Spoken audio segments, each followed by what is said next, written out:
안녕하십니까. 반도체 소식을 전하는 구독 달팽이 김석준 소장입니다. 경주 에이펙이 끝났습니다. 끝나고 난 다음에 잔잔한 여운이 많습니다. 정치적이고 그런 것들, 경제적인 것 다 빼고 우리는 반도체 부분에 대해만 한번 살펴볼 것인데, 엔비디아의 젠슨 황이 GPU 26만 장을 한국에 줬습니다. 젠슨 황이 한국에 올인했는데, 결국은 젠슨 황이 만드는 블랙벨 GPU나 이런 것들은 한국에, 다시 말해서 삼성전자와 SK하이닉스의 HBM이 없으면 만들 수가 없는 거죠. 서로 주고받고 했다는 그런 의미도 있습니다. 26만 장의 GPU, 그것도 블랙웰이라면 또 얘기가 달라집니다. 전 세계에 있는 데이터 센터에 엔비디아의 블랙웰이나 호퍼라든가 이런 걸로 만들어진 거는 그리 많지는 않습니다. 그래서 엔비디아의 젠슨 황이 한국에 AI 초대형 선물을 안겼다. 그것도 이제 삼성, SK, 현대차, 네이버, 그리고 우리 정부까지 이렇게 되면서 한국형 AI 생태계 시동을 걸었습니다. 거기에 대한 얘기를 오늘 한번 해보겠습니다. 젠슨 황이 깜짝 선물을 했습니다. 이미 예고한 대로 이랬습니다. GPU를 26만 장을 우리의 한국의 5대 주체에다 공급을 하겠다. 예고했던 대로 한국 국민이 기뻐할 소식의 정체가 드러난 거죠. 그래서 거기에 대한 얘기를 해보겠습니다. 엔비디아의 그 블랙벨 GPU는 이렇게 생겼습니다. GB200 그레이스 블랙이죠. 여기 이렇게 보시면은 HBM이 들어갑니다. HBM은 HBM3 12단이 들어갑니다. DDR5가 들어가죠. LPDDR5X도 들어갑니다. 그 다음에 GDDR7도 들어갑니다. 그리고 여기에 이제 GPU가 두 개가 들어가죠. 가운데 두 개가 GPU가 딱 들어가고, 이거는 이제 엔비디아에서 설계를 해서 TSMC에서 만든 거죠. 메모리는 HBM3E가 들어가죠. 여기 또 그레이스 CPU가 또 이렇게 들어갑니다. 요거 들어가고 LPDDR5X가 들어갑니다. 그러니까 엔비디아에서 GPU를 만든다 그랬을 때 덩달아 들어가는 것들이 참 많습니다. 그래서 지금 인공지능이 시장이 커지면서 고성능 D램 메모리 반도체가 굉장히 많이 선풍적인 인기를 끌고 있는 거죠. 잘 아시다시피 삼성의 5만 개, SK, 현대차의 5만 개, 그 다음에 네이버의 6만 개, 한국 정부의 5만 개, 26만 개입니다. 그리고 이제 삼성은 AI 팩토리, 마찬가지로 SK도 마찬가지입니다. AI 팩토리 이런 데에 들어가고, 삼성은 AI 팩토리를 하면서 벌써 이미 전부터 AI를 반도체를 설계를 하거나 이런 데 사용하고 있는 것은 사실입니다. 그래서 어제도 저한테 전화가 왔는데, AI 팩토리를 하게 되면은 공장 자동화가 되면서 사람이 적어지지 않느냐 이런 얘기를 하는데, 이미 삼성전자는 한 2년 전부터 무인 공장, 스마트 팩토리를 이미 하고 있었습니다. 그래서 이 무인 공장으로, 이 반도체 공장은 제가 여러 번 말씀을 드린 것처럼 사람이 개입을 안 하면 안 할수록 분량은 더 적게 나옵니다. 그래서 제가 전에도 가끔씩 말씀을 드렸죠. 우리 여성분들이 풀 메이크업을 하고 클린룸에 들어가는 순간 그냥 파티클이 25,000개가 생기는 거죠. 그래서 반도체 공장 안에는 무인화하는 것이 많고, 그 외에 이제 그 공장을 가동시키는 그런 데는 이제 인력들이 많이 필요한 거죠. 그리고 반도체 공장이 메가팹이 되면서 어마하게 크기 때문에 그것을 보조하는 데서는 여전히 사람이 많이 필요하고, 현대차는 자율주행, 특히 로보틱스, 스마트 팩토리 여기도 이제 이렇게 되고, 네이버는 당연히 AI 데이터 센터라든가 클라우드에 들어가고, 한국 정부에서는 AI 소버린이라든가 피지컬 AI라든가 이런 쪽에 전력을 다할 겁니다. 글로벌 공급난 속에서 전략적인 GPU 확보가 된 겁니다. 제가 그래서 어느 방송을 보니까 미국이 이제 GPU를 제일 많이 가지고 있어요. 대략 한 2천만 개가 되고, 그 다음에 중국이 가지고 있는데 거기는 정확한 개수는 안 나와 있습니다. 그 다음에 우리나라가 세 번째입니다. 26만 개. 적지 않은 겁니다. 현재 전 세계적으로 엔비디아의 GPU는 전략물자 수준으로 희귀합니다. 반도체가 전에는 산업의 쌀이나 이런 식으로 얘기를 했지만 지금은 다릅니다. 전략물자입니다. 그래서 트럼프 정부가 중국에다가 고성능의 반도체를 수출을 안 하는 겁니다. 블랙웰은 차세대 AI 서버의 핵심 부품입니다. 블랙웰이 이게 만들어져서 공급되는 것이 이제 활발하지는 않습니다. 그리고 26만 개가 내년부터 시작해서 2030년까지 공급이 될 것이니까 아직까지 하루아침에 이렇게 뚝딱 되는 것은 아니에요. 그래서 시간이 좀 걸리죠. 미국, 중국, 중동 등 여러 정부가 GPU 확보전에 뛰어든 상황입니다. 그리고 이게 G7이라든가 이런 데서도 이걸 함부로 이렇게 확보하기가 쉽지를 않은 거예요. 미국의 빅테크 기업들이 그냥 싹쓸이 하는 통에 이걸 가져갈 그런 나라들이 별로 없어요. 그래서 이것은 AI 주권 확보와 AI 반도체 동맹 강화로, 그러니까 엔비디아하고 우리 삼성하고 SK 하이닉스하고는 뗄래야 뗄 수 없는 그런 관계가 되어버린 겁니다. 그래서 이 내용들을 한번 살펴보면 삼성전자는 최첨단 AI 팩토리를 구축을 하죠. 오토노머스 팹은 벌써 이미 시작을 했던 거고요. 설계라든가 공정 품질 관리 등의 전 과정에 할 겁니다. 그리고 엔비디아에다가 HBM, GDDR, 소캠 등 이런 것들, GDDR은 독보적이죠. 차세대 메모리라든가 파운드리라든가 이런 서비스를 제공할 수가 있고, SK도 마찬가지입니다. AI 팩토리를 구축을 하고 27년 말에 완공을 할 예정이다. 그리고 이번에 젠슨 왕이 왔을 때 삼성동인가 거기서 치맥을 할 때 최태훈 회장이 좀 빠졌어요. 그런데 또 그냥 또 다시 만나가지고 HBM4에 들어가는 웨이퍼를 또 이렇게 했는데 그건 제가 따로 또 말씀을 드리겠습니다. 차세대 HBM 첨단 메모리 이런 것 쪽에 또 이렇게 사용을 하고 대략 한 5만 대 이상 이렇게 들어갈 겁니다. 그런데 가격도 궁금하죠. 현대차는 이렇게 이제 국내 AI 혁신 자율주행이라든가 로봇이라든가 이런 데 가고, 네이버는 이렇게 피지컬 AI라든가 그 다음에 데이터 센터, 그 다음에 삼성 이런 것들 이런 데서 지금 필요한 이 AI GPU가 필요한 데는 어마하게 많습니다. 그러나 돈이 있어도 사지를 못하니까요. 그래서 삼성전자하고 엔비디아하고는 HBM4 이제 내년부터 공급이 될 건데 GPU 협력이 이제 가시화된 것이 조금 고무적인 일이죠. 그래서 삼성은 이번에 GPU 공급뿐 아니라 반도체 납품 파트너사로서 지위 회복이 아주 주목이 되고, 제가 다시 또 방송을 할까 보면 이건희 회장님이 1996년인가요? 그때 젠슨 왕한테 편지를 보내가지고 했던 그 얘기도 제가 한번 다음 방송에는 보내드릴 예정입니다. 삼성은 HBM3, HBM4, GDDR7, 소캠,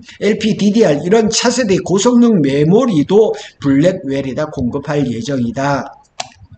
그래서 삼성이 10월 30일 날 컨퍼런스 콜에서 25년도 생산분 HBM을 이미 고객과 협의를 완료했다. 25년에 이제 HBM3에서 대해서 고객과 협의를 완료를 했기 때문에 내년까지는 또 자연스럽게 넘어가죠. HBM4는 샘플을 모든 고객사한테 다 공급을 했습니다. 그리고 엔비디아의 그동안은 이제 엔비디아의 공급망에서 SK 하이닉스가 독점적인 지위를 차지했지만 이제부터는 이제 4분기부터죠. 4분기부터는 이 HBM 구도가 조금씩 달라집니다. SK 하이닉스의 독점적인 지위에서 엔비디아도 드디어 멀티 벤더를 다 확보를 한 겁니다. 그래서 이번 협력을 통해서 삼성이 본격적으로 엔비디아의 생태계에 재진입하는 계기가 된 겁니다. 결과적으로 HBM 시장 점유율 구도의 변화가 예상이 된 거죠. 삼성전자의 전략적인 의미를 볼까요? GPU 5만 장을 확보했습니다. 5만 장 이상입니다. 그래서 자사의 팩토리, AI 팩토리 구축에 가속화를 할 거고, 더 큰 거는 사실은 HBM3, HBM4 납품이 기정사실화가 됐다는 얘기죠. 그래서 엔비디아하고 파운드리 협력도 강화가 될 것 같아요. 그래서 HBM 플러스 파운드리. 그래서 젠슨 왕이 말한 것처럼 SK 하이닉스는 집중돼 있고 또 삼성전자 삼성전자는 다양하게 돼 있다. 이렇게 얘기를 한 것이 여기에 나오는 거죠. 그래서 SK 하이닉스는 여전히 뭐 HBM에서 선도 공급자 지위를 재확인을 한 거죠. 그래서 SK 하이닉스는 이미 HBM3, 3E를 독점적으로 공급 중이며 내년부터 아닙니다. 올해 4분기부터 일단 HBM4를 납품을 하고 그 다음에 대량 생산은 내년으로 넘어가는 거죠. 그래서 이번에 GPU 공급 계약을 통해서 SK 하이닉스는 AI 인프라 투자, AI 팩토리, HBM 간 시너지를 극대화할 겁니다. 그래서 우리 기업들이 우리 정부까지 하여튼 이번 귀한 이 GPU를 가지고 AI 생태계를 어떻게 만들어 갈 것인지 참 기대가 많습니다. 그래서 엔비디아의 메모리 파트너, AI 인프라의 수요자 이런 그 관계가 되는 거죠. 현대차 그룹은 AI 모빌리티 혁신을 이제 추구를 하는 거죠. 현대차는 확보한 블랙벨 GPU로 자율주행, 로보틱스, 스마트 제조 등으로 이제 이용을 할 겁니다. 자, 만일 현대자동차가 자율주행 그 자동차를 아마 좀 내놓게 된다 그러면 거기엔 또 반도체가 엄하게 들어가고 HBM도 들어갑니다. SK 하이닉스가 저번에 신문에 난 거 보면 HBM2E를 자동차에다 집어넣기를 넣었습니다. 그래서 이 자율주행에 본격적으로 된다 그랬을 때는 반도체 HBM의 수요는 엄하게 들어갑니다. 자, 이미 25년 초부터 양사가 엔비디아하고 엔비디아하고 현대차 그룹하고 AI 기술 센터를 설립하기로 합의를 했습니다. 그래서 이번에 GPU 공급은 그 핵심 인프라가 되는 겁니다. 그러니까 이번에 젠슨 황이 느닷없이 한 것은 아니에요. 삼성이나 SK 하이닉스나 현대차나 네이버나 뭐 이런 것들은 그동안에 물밑 작업이 잘 됐던 거고 그것을 이거 에이펙을 계기로 해서 발표를 했던 거죠. AI로 움직이는 자동차 회사, 이것이 현대차 그룹이 원하는 바로 그겁니다. 그리고 이제 스마트폰이 우리 사회에 가장 깊숙이 들어갔던 거라면 향후에는 차 안에서 모든 것을 할 수 있는 그런 세상이 될 거죠. 네이버는 이제 네이버 클라우드 확장과 초거대 모델 LLM이죠. 그래서 네이버는 이번에 확보된 6만 장 이상을 한국 내 최대 AI 데이터 센터 사업자로 자리매김을 할 겁니다. 네이버가 조금 힘을 발휘하고 있습니다. 그동안 주가가 많이 떨어져서 힘들었는데 점점 자리를 잡고 가고 있습니다. GPU 확보는 초거대 규모의 이제 언어 모델 LLM 학습과 하이퍼 클로바 X 요것도 이제 힘을 좀 더 써야 됩니다. 엔비디아하고 이제 파트너십을 통해서 클라우드 인프라, AI 서비스, 검색 엔진 이런 것들이 점점 불이 붙을 겁니다. 한국 정부의 얘기를 한번 보겠습니다. 한국 정부도 뭐 소버린 AI라든가 피지컬 AI라든가 이런 거에 대해서는 얘기가 많이 나왔습니다.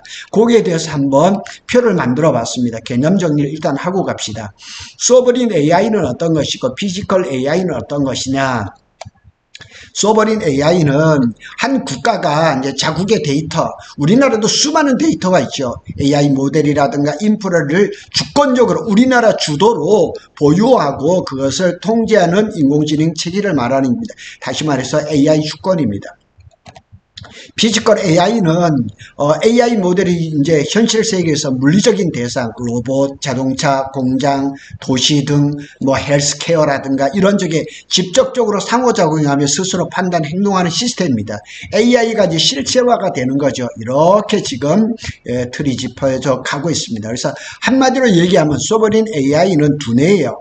두뇌 주권이고 피지컬 AI는 몸이에요. 실세계의 실행력에 해당되는 겁니다. 그래서 이 둘을 합하면 국가 단위의 자립형 AI 생태계가 완성이 됩니다. 그래서 이재명 정부가 들어서서 이 뭐 소버린 AI, 뭐 AI 주권 이런 것들 많이 얘기를 했는데 그런 결실이 이제 나타나는 거죠. 엔비디아가 제공한 5만 장의 블랙벨 GPU는 한국형 소버린 AI의 핵심적인 인프라입니다. 그래서 초거대 AI 학습은 한국어 중심의 LLM 공공-GPT 이것이 만들어질 것이고 AI 데이터 주권이 되죠. 정부 산업 데이터가 이제 내재화가 되는 거고 AI 클라우드 민관이 공유하는 국가 AI 허브 그래서 이 26만 장 그리고 기존에 한 4만 장이 있습니다. 그러면 우리나라가 확보할 수 있는 엔비디아의 GPU가 얼마나 되냐? 대략 한 30만 장이 될 수가 있는 거죠. 이거를 이제 뭐 독자적으로 쓰기보다는 이거를 어떻게 같이 이렇게 공유하는 시스템이 되면 어떨까 하는 생각도 들었습니다. 지능을 집중적으로 생산 관리하는 기반입니다. 그래서 마치 AI의 뇌신경망을 국가 차원에서 깔아두는 작업입니다. 그래서 이 작업을 참 잘합니다. 그래서 이번에 보면 경주 에이펙에서 보면 정부와 기업이 잘 끌고 가고 있다는 그런 생각이 많이 듭니다. 한국의 소버린 AI와 피지컬 AI 구조가 이번 GPU 26만 장 공급을 통해서 이제 정부 5만 장, 기업 그 5만 장, 6만 장 이렇게 배분하는 구조는 의도적으로 소버린 그다음에 피지컬 AI 이중 구조로 된 것입니다. 요 표의 내용은 앞에서 다른 얘기를 한 거죠. 정부도 이제 블랙벨 5만 장을 가져온다면 공공 AI 인프라 국책연구소 대학에서 많이 쓰겠죠. 대학에서 이걸 쓰고 싶어도 그냥 GPU를 이제 구매를 못 하니까 그죠? 그래서 이미 이는 미국과 일본이 추진하는 국가 AI 컴퓨터 전략과 유사한 형태입니다. 미국은 우리가 따라갈 수는 없지만은 지금 상태로 보면 일본은 추월한 것 같아요. 자, 종합 분석을 한번 해볼까요?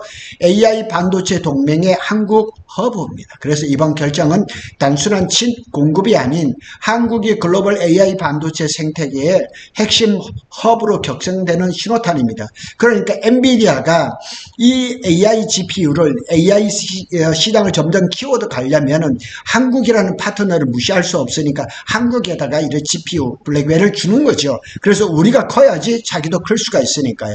그래서 젠슨 황은 26만 장의 GPU는 단순한 선물이 아닙니다. 자기도 비즈니스가 되는 거고 우리를 키워야지만 자기도 키워져 가는 거예요. 한국이 세계 AI 전쟁의 핵심 무기 보급국으로 부상을 하는 거면 우리나라를 키워야지만 우리나라의 AI 산업을 키워야지만 엔비디아가 크기 때문에 그런 겁니다. 결론을 짓겠습니다. 엔비디아는 GPU를, 삼성과 SK는 HBM을, 현대차는 모빌리티를, 네이버는 데이터 센터를, 그리고 우리 정부는 인프라를 갖췄다. 이제 한국은 AI 반도체 패권의 전장 한가운데 선두에 서 있습니다. 그러니까 제 아무리 천하의 엔비디아라고 할지라도 한국에 있는 SK 하이닉스, 삼성전자, 그 다음에 인프라를 무시하고는 절대로 혼자 살 수 없기 때문에 우리에게 GPU 26만 장이라는 폭탄을 터뜨려 준 겁니다. 자, 또 이제 두 번째 얘기로 한번 들어가 보도록 하겠습니다. 구독 달팽이는 삼성전자와 SK 하이닉스의 반도체 소식을 빠르게 전해드리고 있습니다. 감사합니다.